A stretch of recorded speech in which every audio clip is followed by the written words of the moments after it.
नमस्कार दोस्तों, VK education में आपका स्वागत है। वीडियो को अंत तक देखें ताकि आपको BA क्लास की सभी तैयारी घर बैठे ही कर सकते हैं। जो लोग मेरी वीडियो को पहली बार देख रहे हैं तो हमारे चैनल को सब्सक्राइब कर और बेल आइकन को प्रेस कर ले ताकि आपको BA क्लास की नोट्स की सभी जानकारी घर बैठे ही मिल जाए। तो दोस्तों, आज हम पढ़ेंगे BA पार्ट 1 का हिस्ट्री पेपर 1 आसान और साधारण भाषा में, ताकि आप एग्ज़ाम में अच्छे से लिख पाएँ। तो दोस्तों, हम शुरुआत करते हैं। प्रश्न है, वैदिक सभ्यता के सामाजिक तथा आर्थिक जीवन का वर्णन करें, अथवा ऋग्वैदिक अथवा पूर्व वैदिक आर्यों के सामाजिक और आर्थिक जीवन का वर्णन करें। तो दोस्तों, इसका आंसर है सिंधु घाटी सभ्यता के पतन के बाद आर्यों ने भारतीय भूमि पर जिस सभ्यता का बीजारोपण कर उसे पल्लवित एवं पुष्पित किया, उसे हम प्राचीन भारतीय इतिहास में ऋग्वैदिक या पूर्व वैदिक सभ्यता के नाम से जानते हैं। तो दोस्तों, सिंधु सभ्यता का अंत के बाद ही इस सभ्यता का बीजारोपण हुआ।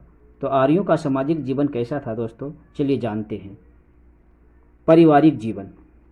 ऋग्वैदिक सभ्यता के सामाजिक संगठन का आधार परिवार होता था। सामान्यतः परिवार में पिता परिवार का प्रधान होता था। दोस्तों, आज भी हमारे समाज में पिता ही घर का प्रधान होता है, यानी घर का मालिक जो घर को चलाता है। पिता के मृत्यु के बाद उसका बड़ा पुत्र गृहपति होता था, यानी घर का मालिक। पुत्र का न होना जीवन का अभिशाप समझा जाता था। ऐसी स्थिति में पुत्री का ही पिता की संपत्ति पर अधिकार होता था, किंतु लोग अपने इष्ट देव से पीर पुत्र की कामना करते थे। तो दोस्तों, आज भी हमारे समाज में प्रचलित है कि जब किसी के बच्चे नहीं होते हैं तो वो भगवान से इसकी प्रार्थना करते हैं कि उन्हें पुत्र की प्राप्ति हो। इसके लिए वे यज्ञ करवाते हैं, मंदिर जाते हैं, कितनी प्रार्थनाएं करते हैं। संयुक्त परिवार एवं गोद लेने की प्रथा का प्रचलन था।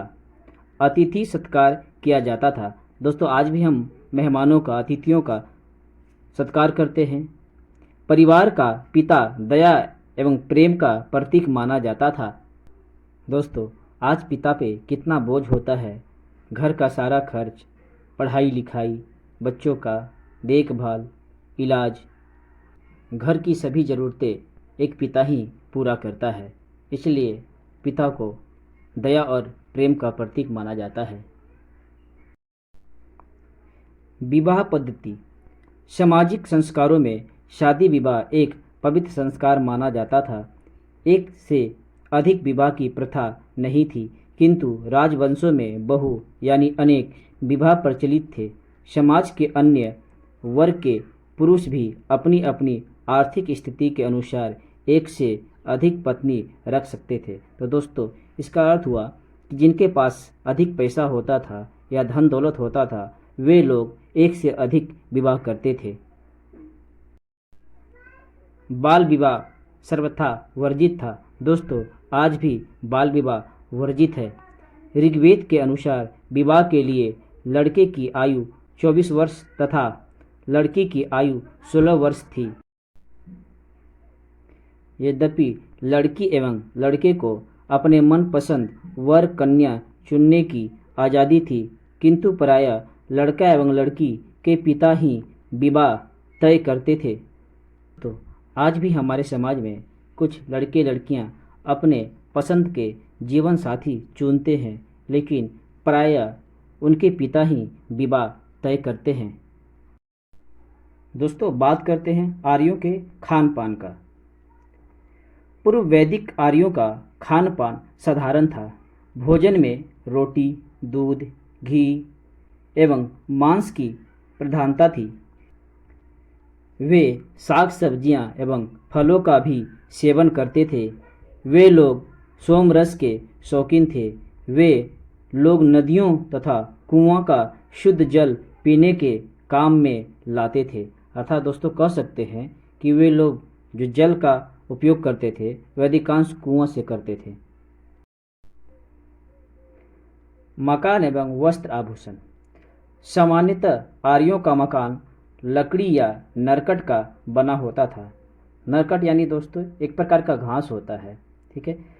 घर के दूसरे हिस्से में पशुशाला भी होते थे, यानी पशुओं को भी रखा जाता था। प्रत्येक घर में एक अग्नि कुंड होता था जिसमें आग बराबर जलती थी।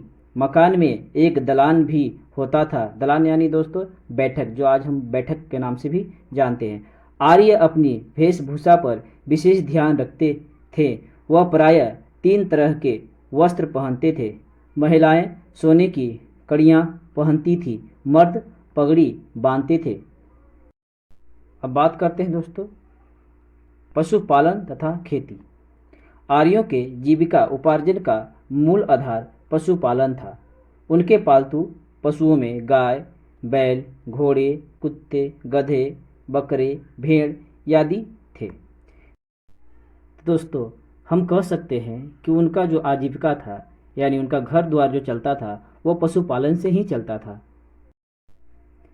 ऋग्वेद के अनुसार एक इंद्र की मूर्ति 10 गायों में मिलती थी। अर्थात दोस्तों कह सकते हैं कि जब 10 गाय देते थे तब जाके एक इंद्र की मूर्ति मिलती थी। गाय के समान घोड़े का समाज में महत्वपूर्ण स्थान था। पशुपालन की तुलना में कृषि कार्य बहुत कम होता था, किंतु आगे चलकर आर्यों ने अस्थायी रूप से बसना शुरू किया और कृषि कार्य बड़े पैमाने पर शुरू किया। लोग मुख्यतः गेहूं, जौ, धान, तिल एवं साग सब्जी की खेती करते थे। खेती के लिए हल का प्रयोग किया जाता था। कारीगर सोना, टीना, लोहा, तांबा आदि से वस्तुओं का निर्माण कर उसे बाजार में बेचा करते थे। इस प्रकार आर्यों का जीवन सुख और शांति से परिपूर्ण था। तो दोस्तों वीडियो अच्छी लगी हो तो लाइक करें, शेयर करें और हमारे चैनल को सब्सक्राइब करें। धन्यवाद।